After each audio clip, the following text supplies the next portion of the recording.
parte de número 2, e eu pedi que colocasse também embaixo, eu já vi que colocaram, um subtítulo aqui que é, entre aspas, o título que é O Lençol Dobrado também. Vamos lá? Mateus capítulo 28, por favor. Mateus 28 é o último capítulo, ainda está. É o último capítulo do Evangelho de Mateus, é o 28, e aqui termina também, ok? Diz assim no verso de número 1, muito obrigado. Depois do sábado, o primeiro dia da semana, que é domingo, tá legal? Bem cedo, ou pela madrugada, Maria Magdala, chamada de Maria Madalena, e outra Maria foram visitar o túmulo. De repente, houve um grande terremoto, pois o anjo do Senhor desceu do céu, rolou a pedra da entrada e sentou sobre ela. Seu rosto brilhava como um relâmpago, suas roupas eram brancas como a neve.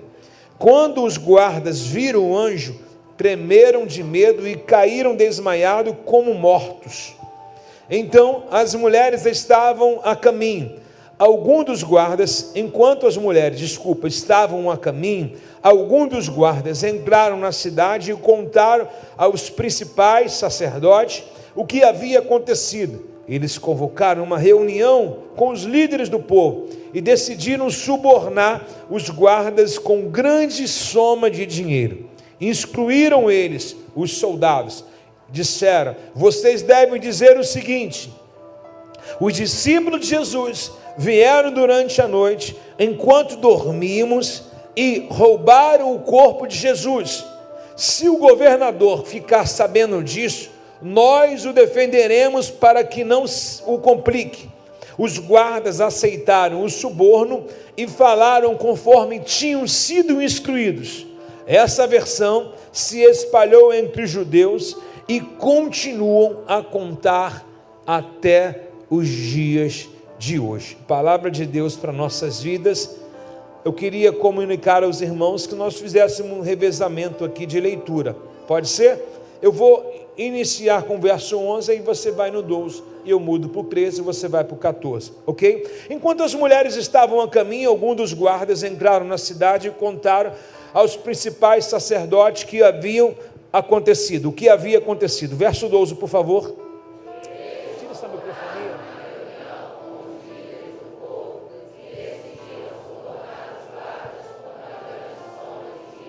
Instruíram os soldados: vocês devem dizer o seguinte: os discípulos de Jesus vieram aqui durante a noite, enquanto dormimos, e roubaram o corpo dele.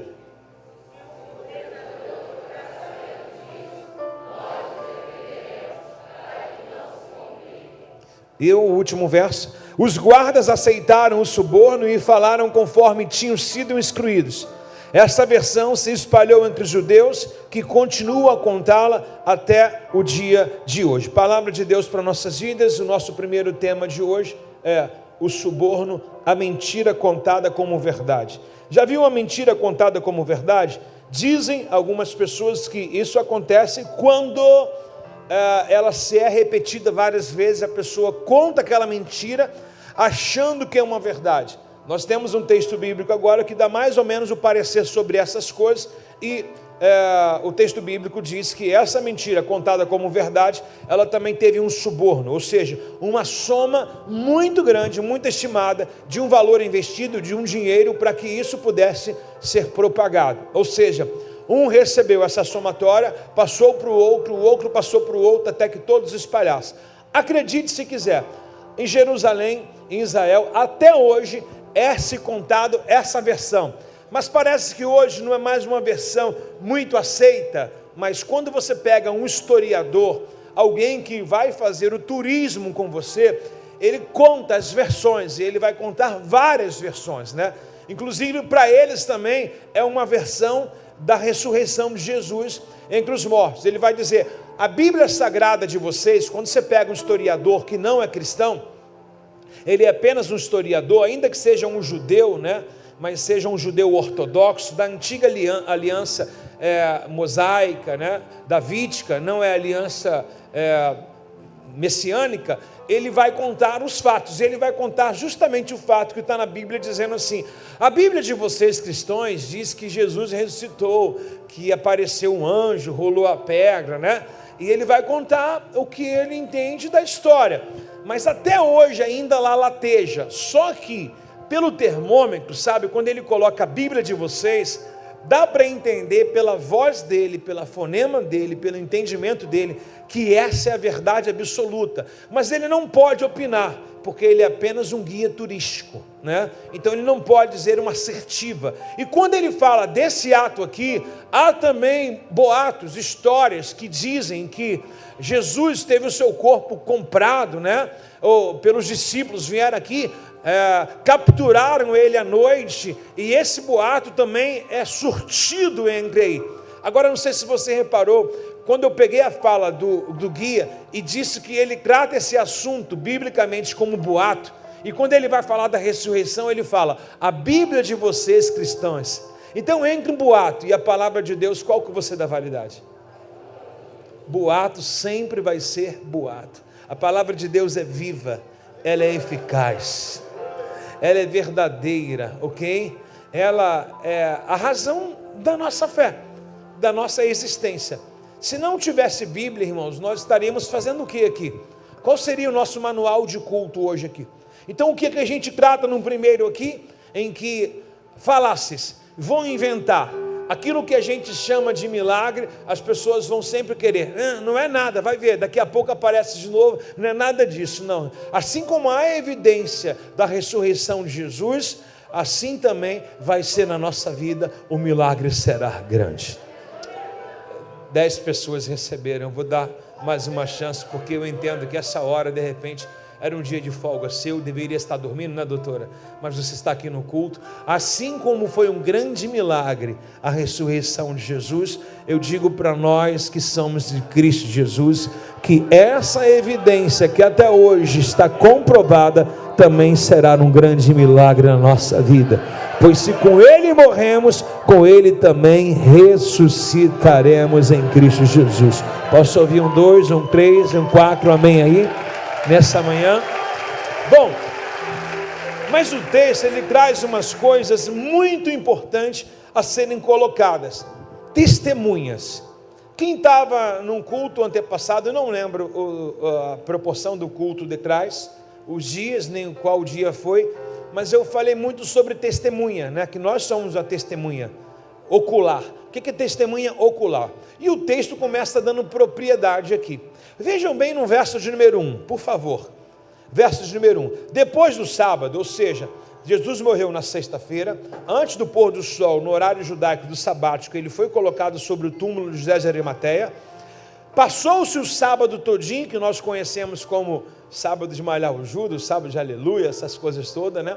Então houve aquela grande festança do inferno se abalando, mas ao terceiro dia, ainda quando o sol estava nascendo, essas mulheres prepararam, na pregação anterior, prepararam todo tipo de óleo aromático para embalsamar o corpo de Jesus, ou seja, ungir o corpo de Jesus. Também acredito que, se elas fizeram isso, nem elas mesmas acreditaram na ressurreição de Jesus. Porque o texto é claro que quando elas chegaram lá, a pedra havia sido removida, ok. Mas a intenção delas era boa, mas de intenção boa tem muita gente errando, né? E aí o texto diz que no primeiro dia da semana, domingo, bem cedo, Maria Madalena, ok? E outra Maria foram visitar. Até tem mais Marias aqui lá na frente, a gente vai ver que foram visitar. Agora eu não quero que você confunda que essa Maria Magdala, Maria de Madalena, não é a mulher pecadora descrita em João 8 não, tá, pessoal?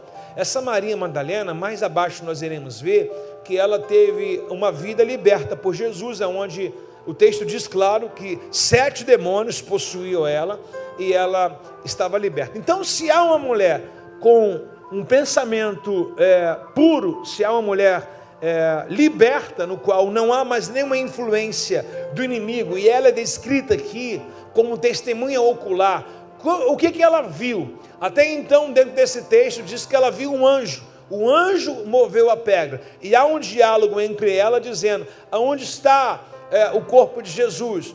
Ela, literalmente, pela visão ótica de Mateus, não viu Jesus. Se você olhar o texto, Maria e Magdala foram visitar o túmulo, de repente houve um grande terremoto, e o anjo do Senhor desceu do céu e rolou a pedra na entrada do túmulo. Seu rosto brilhava, o anjo ainda, suas roupas eram brancas como a neve.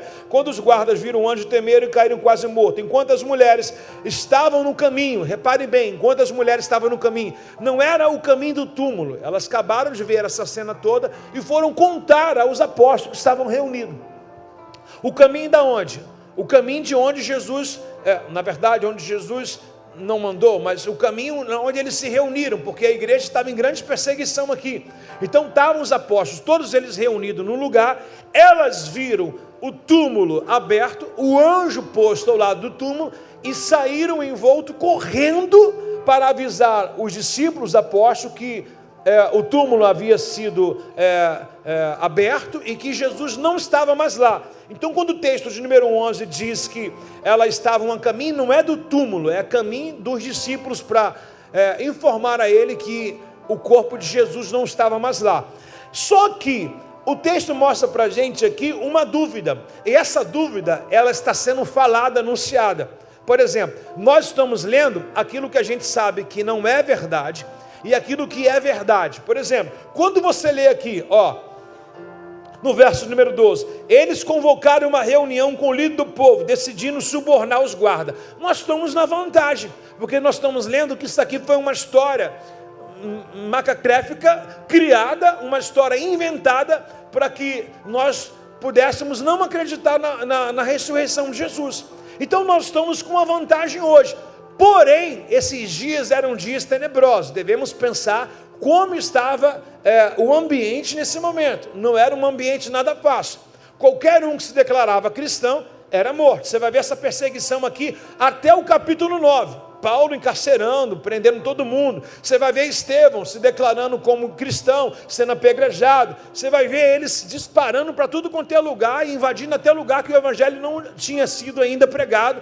Porque eles estão na dispensação, eles estão, se evacuando. Por quê? Porque Roma quer matar todo mundo, porque aqueles que seguem a seita de Jesus devem ser presos, devem ser perseguidos, devem ser mortos. Então a gente tem uma grande vantagem hoje, estarmos sentados aqui no ar-condicionado, domingo de manhã, com uma roupa bacana, bem perfumada, ter tomado um café da manhã, sentado e lendo uma história que alguém passou na pele para que a gente possa hoje entender.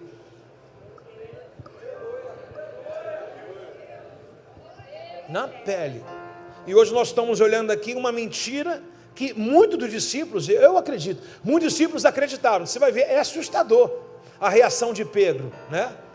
Pedro e João saem correndo para o túmulo, ao ponto do texto dizer que parece que o João chegou na frente, Pedro chegou depois e onde está ele, né? Então, o que a gente está lendo hoje, irmãos, nós estamos muito bem-aventurados. A não ser que você tenha dúvida da Bíblia Sagrada. Essa semana um discípulo, não sei se ele está aqui agora, ele me ligou perguntando sobre alguma coisa. Pastor, os gigantes, eles vieram antes de Eva e Adão, né? Irmãos, para você ler a Bíblia, por isso que eu sempre falo, compre uma Bíblia cronológica, pelo menos você vai colocar as coisas no seu devido lugar. Agora, entre um capítulo e outro, irmãos, por exemplo, Gênesis capítulo 1, versículo 1 e 2, são centenas de anos, milhares de anos. Ou você lê ali o Gênesis 3, você acha que a serpente foi um dia no jardim só e derrubou? Não, o homem era eterno. Então tudo que é infinito, tudo que é eterno não tem durabilidade de um dia, um tempo. O Adão não contava um dia. Essa forma de Deus falar, criou os céus e a terra e foi o primeiro dia, é uma forma simbólica de colocar, as coisas no seu devido lugar. A Bíblia diz nos Salmos que um dia para o Senhor é como 1000 anos como uma vigília de ontem. Então, se a gente falar, entender, nesse corpo mortal, que daqui a pouco morre, o salmista vai dizer 70 a 80, passar em enfado da carne. Se a gente for contar o tempo de Deus, o nosso tempo, a gente vai se perder, porque o tempo de Deus é infinito. Quer ver? Eternidade mais 1000 anos, quanto que é? Eternidade mais 10.000 anos, quanto que é? Algum número que eu acrescente, por mais zero que tenha na eternidade, eu vou conseguir somar mais alguma coisa? Não. O que é eternidade? Eternidade é sempre. Agora, nós estamos contando aqui, vendo uma mentira, que para os discípulos foram contada como verdade. Possível verdade. Eu não digo os discípulos próximos, porque eles são acusados. Quem está sendo acusado aqui? Pedro, Tiago, João, André, Marcos. Eles estão sendo acusados. Até as mulheres vão ser acusadas. Agora nós estamos na vantagem, porque estamos vendo que isso aqui foi uma mentira inventada. Só que lá em cima o texto já deixa encabeçado para a gente, dizendo que a mulher que outrora tinha 7 espíritos imundos, já não os tem mais, a mulher está sã, curada, corpo, alma, espírito, ela foi até o túmulo. E ainda assim, o Mateus poupa a gente, dizendo que não tem nenhum diálogo, mas os outros evangelistas, né, principalmente o Lucas e o João, eles vão acrementando mais, vai trazendo mais vida a esse texto para a gente. Agora, se Jesus, ele é uma farsa, se alguém foi lá e pegou o corpo dele forçado, o testemunho de Maria Magdala seria anulado. E ele apareceu para Maria Magdala, apareceu a 2 discípulos de Emaús, no capítulo de Lucas 24, apareceu também aos 11, e desse modo, invadindo uma parede, sem abrir a porta, ele atravessa uma parede para outra. Nesse processo, ele está no processo de glorificação, porque quando a Maria, no texto de Lucas, se depara com Jesus, ela quer adorá-lo. Ele diz assim, não me toque, porque eu ainda não ascendi ao Pai. Ou seja, ele precisa anunciar aos céus que o Filho de Deus está vivo e ressurreto entre os mortos. Ele precisa mostrar ao Pai a verdade, para que a terra receba o seu perdão. Exatamente. E quando os discípulos estão reunidos, ele entra de uma parede a outra, invade uma parede, meu irmão. Se eu for aqui, vou bater com a cabeça, não vai dar certo. Mas ele entrou numa parede a outra dentro, e a saudação que ele disse lá dentro foi: Shalom. Não, você está dizendo isso aqui sem muita motivação, mas ouvir o Shalom, reconhecer a voz do Mestre, num ambiente onde a igreja está sendo perseguida, num ambiente onde alguns estão vendo ele pela primeira vez, é assustador. Imagine alguém que você fala assim: o fulano morreu. Aí de repente você está numa roda em casa, de conversa, de repente esse fulano se apresenta atrás de você. Você tem noção de pensar nessas coisas? Ele chega, acredito que estão em círculo, então ele chegou por detrás de alguém. Aí ele diz no pé do ouvido de alguém: Shalom. O texto vai dizer que eles pensaram que era fantasma. Aí Jesus falou: fantasma não tem pele, não tem osso. Jesus vai deixar eles bem tranquilos, dizendo assim: por favor, me dá alguma coisa para comer, porque fantasma não come. Você está entendendo? Olha para o pessoa do seu lado e diga: Shalom. Tomou um susto? Não, porque ela está viva. Mas duvido se alguém dissesse que ela estava morta, você ia se contentar com isso aí. Morto fala? Então ele está ressurreto. Então ele apareceu para 11, diga glória a Deus. Depois para mais 500 pessoas na grande comissão. Ele ascendeu e 500, dona Valdeci, né? Acertei, né? Mais ou menos. É a senhora mesmo, né? Ele apareceu para mais 500 subindo aos céus. Então, nós temos tanta testemunha em que viram Jesus ressurreto. Eu acabei de falar, o Estevão em Atos capítulo 7, ele estava de joelho dobrado, recebendo pedradas, para que pudesse morrer ali. Olha o que Estevão diz: eis que eu vejo o Filho de Deus à direita de Deus. O próprio Estevão, sendo um mártir, o primeiro mártir da igreja primitiva, morrendo e dizendo: eu estou vendo o Filho de Deus. Paulo, com a visão carnal, não viu, mas com a visão espiritual ele viu. Em Atos Apóstolos capítulo 9, ele a caminho de Damasco, ele viu um clarão. Da forma que ele viu, a glória do Senhor ressurreto era tamanha que a carnalidade de Paulo foi ofuscada. Ou seja, a ira de Paulo foi atracada pela glória de Deus. O homem perverso foi barrado por um Deus santo, e ele não conseguiu mais caminhar em destino às suas maldades pecaminosas. Até um homem cruel viu o Senhor. Então, meu irmão, contra fatos não há argumento. Jesus Cristo vive, reina para todos sempre. Eu não sei quantos podem comungar dessa fé aí, mas se alguém nessa manhã crer na ressurreição de Jesus, celebra a sua fé, celebra o seu Cristo, celebra a sua vitória.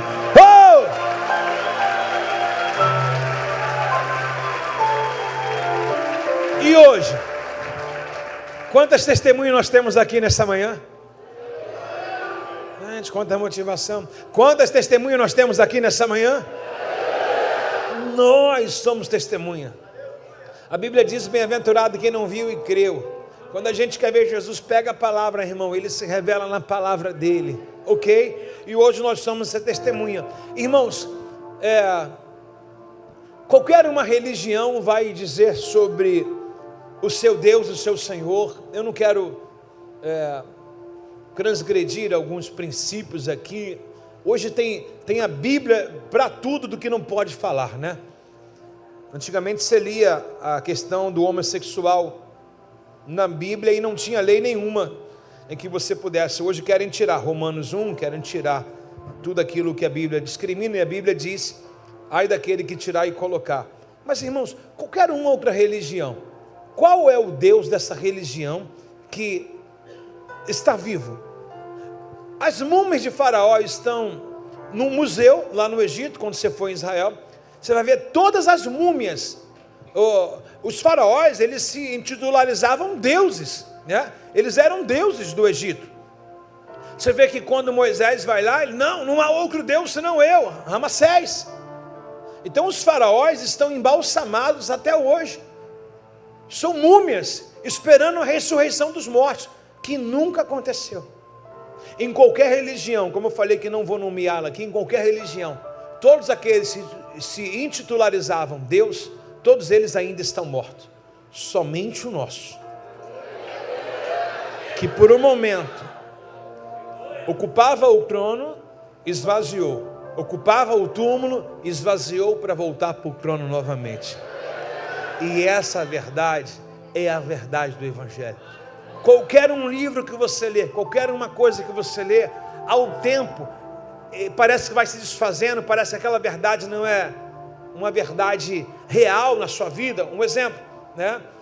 Nós tratamos o cristianismo como conversão. O que é conversão?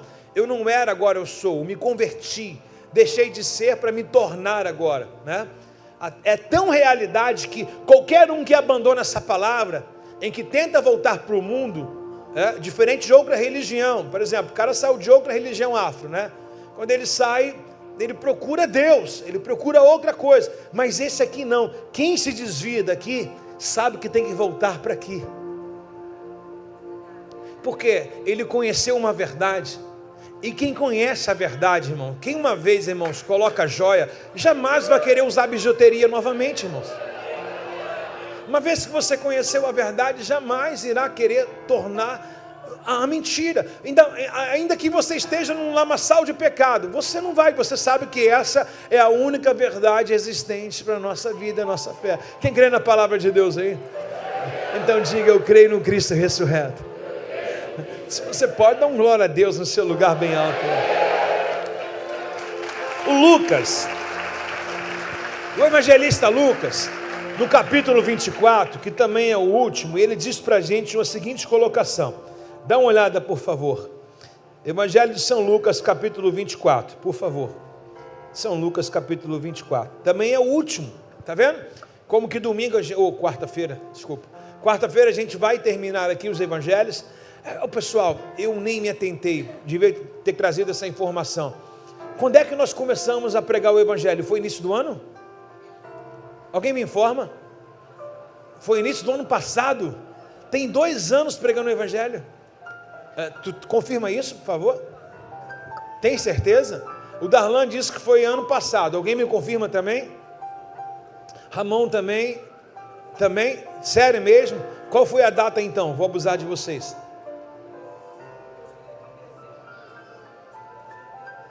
Foi janeiro de 2022? Aleluia. Bolsonaro ainda era presidente. Que saudade. Foi isso ou não? A gente era feliz e não sabia. Tem alguém comigo aí não? Não, no que eu estou falando. Amados, 2 anos pregando os evangelhos para vocês. 2 anos pregando. Na quarta-feira a gente vai fechar. Oi, filha. 28 de setembro. Aí, pessoal, não é janeiro não. O David falou 28 de setembro. Qual foi a primeira mensagem? Isso pode ser João capítulo 1, verso 1. Verbo da vida, só se foi, eu me lembro desse culto, João capítulo 1, verso 1. No princípio o verbo era Deus, sem Deus nada se fez, com ele foram feitas todas as coisas. É isso mesmo, verbo da vida? Então é esse aí, se for João capítulo 1 é ele, ok? Porque na ordem cronológica começa com João, ok? É isso, David? Olha, gente, 1 ano e alguns meses aí, 3, 4 meses aí, pregando o evangelho. Fiz um seminário. Olha, e você não vai encontrar o que você ouviu aqui em pregação, em estudo, em aplicação, em nenhum seminário, porque não tem nem tempo. Vai ver as coisas mais importantes e talvez alguns assuntos você vai ter que se virar em casa. Fala com esse irmão, bacharelou, hein? Fala para ele, me mimou. Vamos lá, Lucas capítulo 24, verso 1, por favor. No primeiro dia da semana, o mesmo assunto, numa visão de ótica de Lucas, um doutor, tá? No mesmo dia, no primeiro dia da semana, bem cedo, as mulheres foram ao túmulo, plural, mulheres, levando especiarias que haviam preparado, e viram que a pedra havia sido afastada da entrada, ok? Quando entraram no túmulo, não encontraram o corpo do Senhor. Enquanto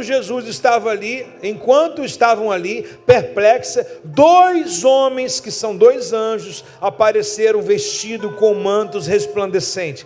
As mulheres ficaram amedrontadas e se encurvaram com o rosto em terra.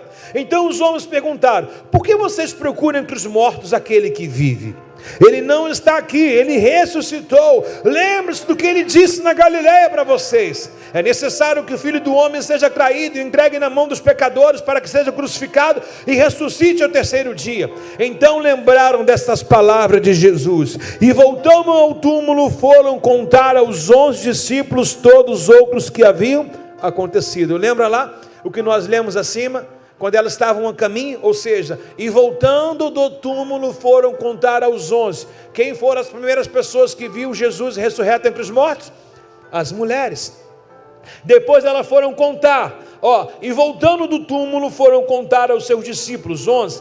Verso 10, Maria Magdala, Madalena, Joana, Maria mãe de Tiago e outras mulheres acompanhavam o relato e relataram tudo aos apóstolos. Olha quantas Marias. Aqui, irmão, nasceu aquele jargão, Maria vai com as outras. Olha só, aqui, Maria Magdala, né? Joana, outra Maria e as mulheres, que também possivelmente mais Marias ali, ok? Elas acompanharam e relataram tudo aos apóstolos. Preste atenção na reação de Pedro aqui. Agora a gente vai começar a entrar na mensagem. Vamos lá. Para eles, porém, a história pareceu absurda. Peraí. Elas estão contando para quem? Diga, para os 11. Jesus falou o quê? Com eles. Que morreria e ressuscitaria ao 3º. Ele disse que era necessário que ele morresse, sim ou não?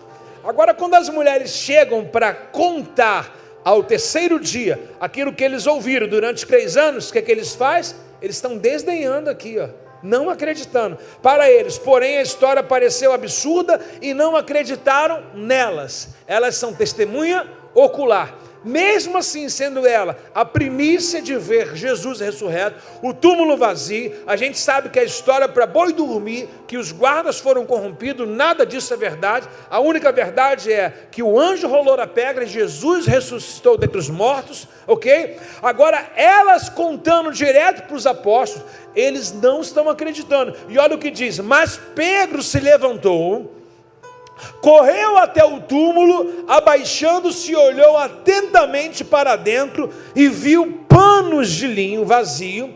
Então voltou para casa, admirado com o que tinha acontecido. Mais à frente a gente vai ver que foi Pedro e João. Os 2 saíram correndo, disparados. 2 meninos. Pessoal, o Pedro aqui parece o nome de alguém velho, mas esses caras têm média de 20 anos de idade, tá? Pedro e João é mais novo ainda. Eles são garotões, pessoal, que Jesus habilitou o serviço, ok? Eles estão aprendendo muitas coisas. E o texto diz que eles mesmos não acreditaram. E quando Pedro volta para lá, ele volta perplexo, ele volta, meu irmão, de queixo caído. E agora, pessoal, o que vai ser da gente? Ora, tudo que foi dito ao nosso respeito vai se cumprir. É inevitável, toda a palavra de Deus ela é viva, ela é eficaz, mais penetrante que espada afiada de 2 gumes. Então, dá para ver umas oscilações, e eu vou dizer para você que você está perdoado, tá? Diga graças a Deus. Olha para o irmão do seu lado, diga assim, você está perdoado. Dá uma moralzinha para ele, uma pimentada na fé dele, diga assim, você está bem. Fala, Ingrid, para ele, diga, entrou aqui achando que estava mal, mas você está bem. Porque esses caras viveram com Jesus e não criam, não acreditaram. Você está aí,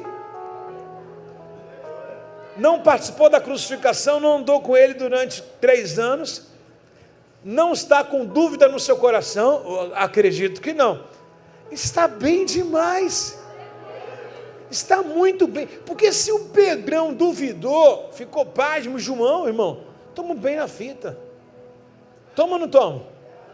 Tá ou não tá, botafoguense? Tá triste hoje não? Hoje não é dia de luto não, meu filho, vai levantar o caneco mais tarde, e a gente vai ajudar vocês.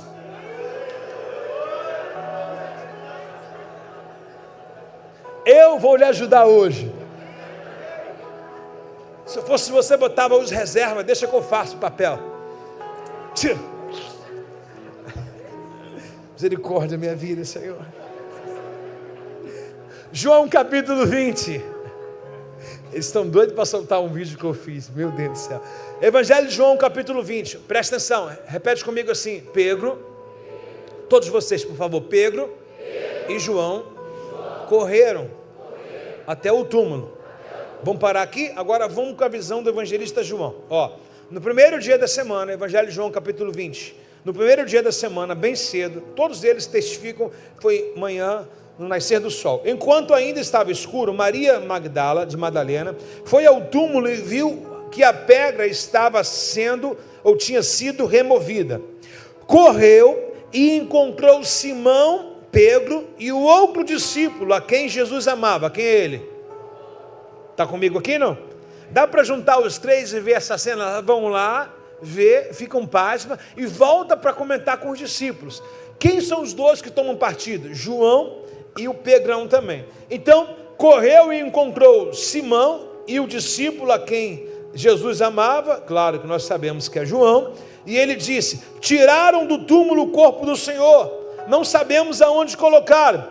Pedro e o outro discípulo foram ao túmulo, os 2 corriam, mas o outro discípulo foi mais rápido que Pedro, chegou primeiro no túmulo. Imagine o nível, né, de Pedro, que é um cara competidor, perdendo essa corrida para João.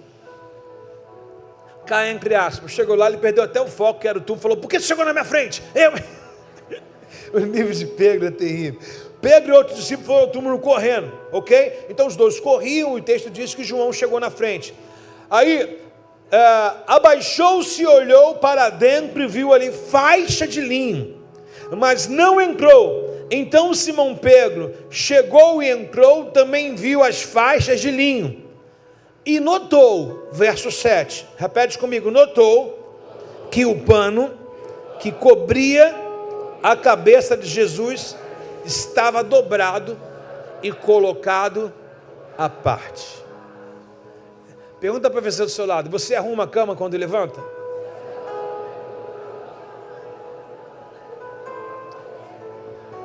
Jesus ressuscitou, o que ele fez? Pegou um lençol e dobrou. Mas espera aí, por que o texto traz uma analogia de um quarto arrumado, um lençol dobrado, alguma coisa desse nível? O que tem a ver isso?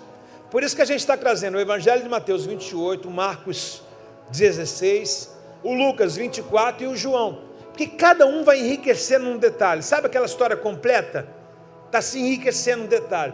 Então as mulheres vão lá, conta para ele, eles vêm correndo.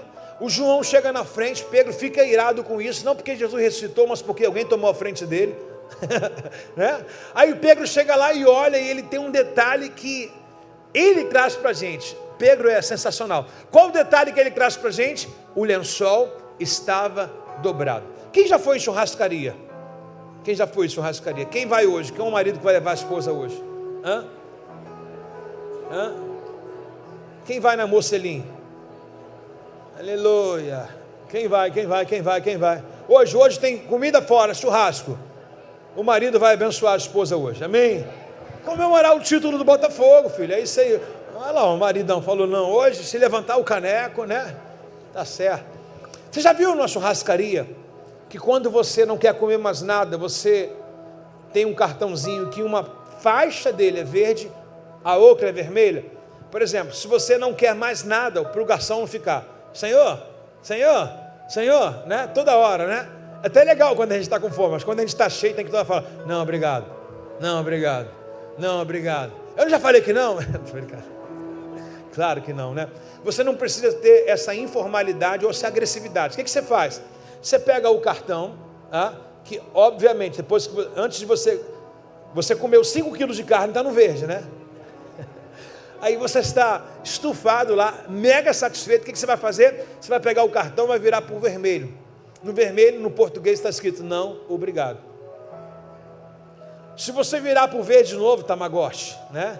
Se você virar para o verde de novo, você vai dizer sim, obrigado. Toda hora vai vir alguém lhe servindo carne. E toda hora, se você virar se a mesa toda estiver no vermelho, o garçom, você vai ver, olha a linguagem, que sensacional quem inventou isso. Se você botar no vermelho, você pode bater um papo, não vai ter um garçom, a não ser na hora da cobrança te perturbando. Ninguém vai te perturbar, né? Ora, né? Mas se você virar para o verde, você vai ver a mesa sendo rodeada, todo mundo querendo servir. Bom, eu acho que essas coisas são tiradas da Bíblia pelo judaísmo. Alguém um dia leu a Bíblia e fez esse cartão. Sim, não, obrigado, né? E de que forma? Por que o lençol está dobrado? Repete comigo. E notou que o pano que cobria a cabeça de Jesus estava dobrado e colocado à parte. Coloca o fly, jovem, por favor, Misaías. Olha só o que eu fiz a questão de colocar, mais ou menos isso aqui, o túmulo está ali e o lençol estava dobrado. E não tanta coisa para Jesus fazer, ele vai se importar em... Por exemplo, se você esquecer de arrumar a cama, você vai falar, já acordei atrasado, é ou não é? Você vai inventar uma opção de desculpa, né? Acordei atrasado, tal, não dá nem para arrumar. Jesus, ele precisa deixar um sinal para a gente, ele precisa deixar a gente confortável. E quando todo judeu vai entender o que é isso aqui, quando ele deixou o lençol dobrado, o que Pedro entendeu? Por que Pedro relata isso? Por que João escreve isso no relatório de Pedro? Pedro, ele foi mais próximo, a Maria ficou pasma lá com o anjo, né? O João, ele falou, ficou pasmo com a pedra removida, e Pedro, ele entrou dentro do túmulo, que tem que dar uma agachadinha, e ele olhou lá dentro, falou assim, não está mais aqui não. Aí ele testifica que em cima da pedra, havia o lençol que estava envolto em Jesus, bem dobradinho, como se alguém tivesse dobrado, e claro, real. Judaísmo. Essa cultura do lençol que é dobrado, ela é colocada tradicionalmente na mesa de pessoas ricas, né? Suponhamos aqui, um senhor está sendo servido pelo o seu escravo, pela pessoa que o serve na sua casa. Então ele monta um grande banquete na sua casa, com muitas comidas, ok? E deixa o pano chamado a toalha do lado. E se o dono daquela casa, após se satisfazer naquele banquete, olha o restaurante antigo, satisfazendo aquele banquete, ele pega essa toalha, tá? Ele pega essa toalha, ele limpa os dedos, limpa as mãos. Você sabe que os homens antigos do Oriente Médio eram tudo barbudos, né? Ele também limpa as suas barbas com aquele pano, tira aquele excesso de gordura, de comida, aquele cheiro das mãos, tá? Da barba. E ele, se ele não quiser voltar a comer novamente, sabe o que ele faz? Simplesmente isso aqui, ó. Alguém tem aí um lenço, alguma coisa assim, um pano? Alguém tem? Alguém tem, por favor? Alguém tem? Alguém tem? Alguém tem? Se ele não quiser comer, nem precisa mais, já deu tempo. Vem, senhor. Está com catarro? Não, né? Está tranquilo, né? Brincadeira, viu? Só o pastor mesmo, né? Pô, novinho, cara. Aqui, ele simplesmente, posso usar? Ele simplesmente faz o seguinte, aqui, ó, cultura, ó. Acabou de comer, sabe que, pô, no Oriente Médio era tudo na mão usada mesmo, não tinha esse negócio, né? Nobre como a gente tem não, esse garfo que você tem na sua casa. Então eles vão lá, limpam tudo, aquela coisa gordurosa, ele pega, limpa aquela barba dele, imagina aquela barba assim, igual do Edson antigo, né? Pega por aqui assim, ó, bota aqui, tá. Imagina, você está entendendo o que eu estou fazendo aqui, não?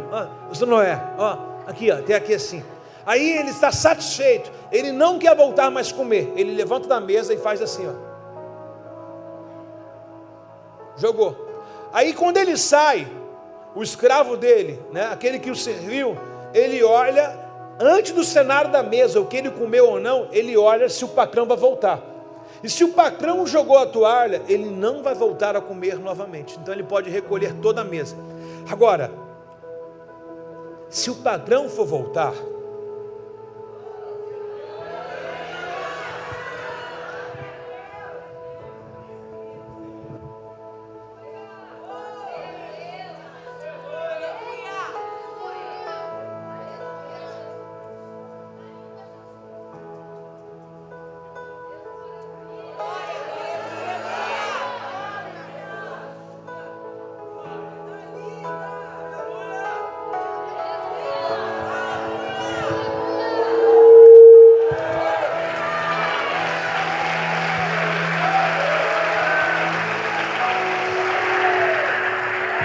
você está entendendo?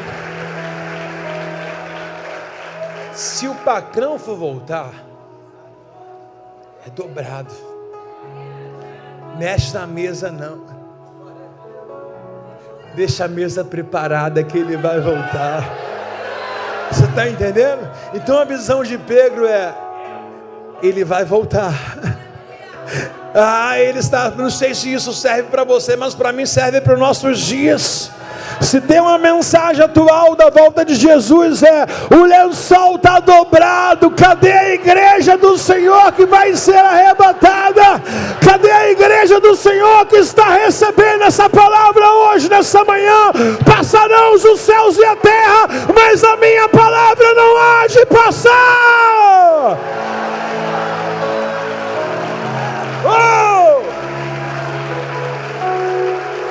Enquanto eu estou pregando, eu vejo muitas lágrimas caindo. Sabe o que é isso? A pessoa do Espírito Santo enrijecendo a gente, fortalecendo a gente, dizendo: esse é o sinal para você suportar o teu dia mal. Esse é o sinal para você não desistir. A toalha está dobrada, a mesa está pronta, o que há de vir virá e não tardará. Maranata, hora vem, Senhor Jesus. Ele vem, Ele vem. Está dobrado, dobradinho, shalom, nada amassado, nada largado, tudo no lugar, tudo dobrado, esperando o que é perfeito se manifestar naquilo que é imperfeito. Ele vai voltar. Você pode não ter visto a pedra, você pode não ter entrado no túmulo ainda, mas um sinal é real para nossas vidas. Está tudo preparado, o banquete está pronto, e um belo dia ele vai dizer: bem-vindo, filhos amados do meu Pai, ao banquete celestial que tem preparado desde a fundação do mundo. Eis aí as bodas do Cordeiro. Quem vai sentar nessa mesa, reage no lugar da sua feira aí, meu irmão.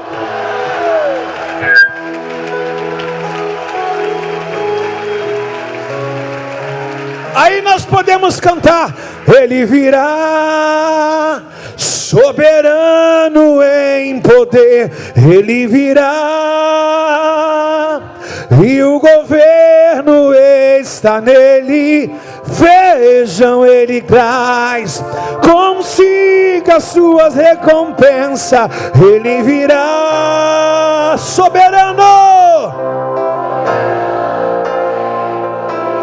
Ele virá, e o governo está nele. Vejam, ele traz consigo as suas recompensas. Deus abençoe sua vida, viu, nessa manhã, meu irmão. Vai passar, o lençol está dobrado, a mesa está preparada, os filhos vão chegar, vão sentar naquele grande banquete daquele dia. A Bíblia diz que Ele vai enxugar dos nossos olhos todas as lágrimas, todas as dor, tormento, perseguição. Os teus dias estão acabando, viu? Não haverá mais dor, não haverá mais morte, não haverá mais planto. As coisas velhas se passaram e tudo, mas exatamente tudo, se faz novo novo. É esse lugar que nós iremos, meus irmãos. É para esse banquete que nós estamos sendo preparados, irmão. Eu creio na volta de Jesus. Por favor, se tem crente aí, meu irmão, nesse lugar, eu creio na volta de Jesus.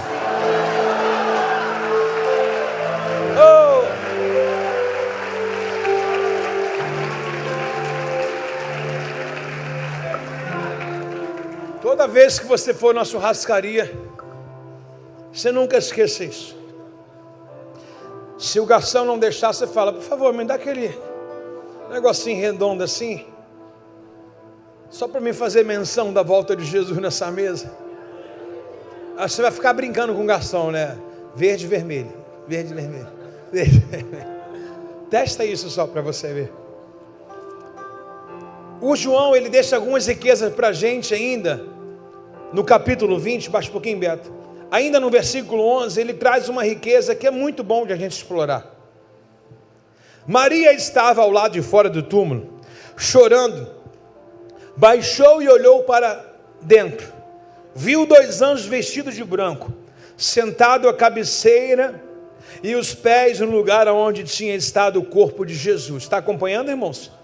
O anjo lhe perguntou: mulher, por que estás chorando? Ela respondeu: porque levaram o meu Senhor e não sei aonde colocaram. Então, ao virar para sair, viu alguém em pé, Maria de Magdala. Era Jesus. A Bíblia é perfeita.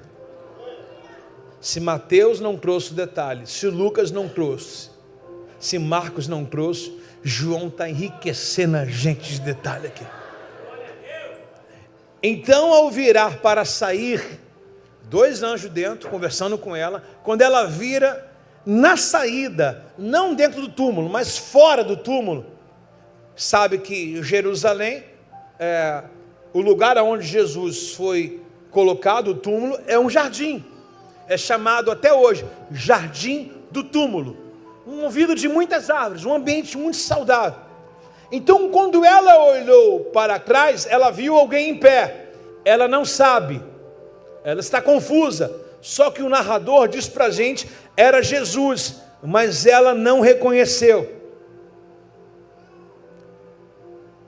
E ele disse: mulher, por que está chorando? Perguntou ele. Nesse exato momento, a quem você procura? Pensando ela que fosse o jardineiro, ela disse: se o Senhor levou embora, diga onde colocou e irei buscar. A quem ela pensa que ela está conversando? A quem ela pensa que ela está conversando? A quem ela pensa que ela está conversando? A quem ela pensa que ela está conversando? Gênesis capítulo 3, verso 8. Quando soprava a brisa, ao entardecer, o homem e sua mulher ouviram o Senhor Deus caminhar pelo... E aonde Maria falou com Jesus? E aonde o Adão e a Eva estavam? Ele é o quê?